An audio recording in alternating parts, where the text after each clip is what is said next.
गोली कौन चला रहा है? और दिनांक 17 और 18 की रात्रि में थावे थाने क्षेत्र अंतर्गत थावे माँ के मंदिर में चोरी की घटना कारित हुई थी, जिसमें थावे माँ के कई सारे ऑर्नामेंट्स की चोरी की गई। हम लोग की टीम जाकर के छापेमारी की, सत्यापन की। उसी क्रम में एक व्यक्ति के द्वारा हम लोग के ऊपर फायरिंग की गई।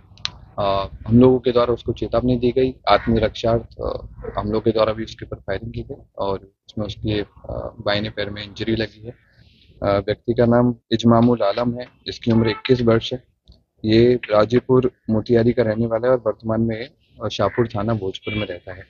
हमें इसके पास से थावे माँ के मुकुट का कुछ पीसेस बरामद हुए हैं और इसके द्वारा कन्फेस किया गया है और बाकी पूरी गैंग का भी नाम बताया गया है और कहाँ कहाँ पर कैसे लोगों ने घटना किया था, किस किस को आभूषण दिया था और बाकी जो माँ के जो आभूषण है वो किसके पास में है, वो सब इसके द्वारा बताया गया है और वो भी हम लोग जल्दी बरामद करेंगे।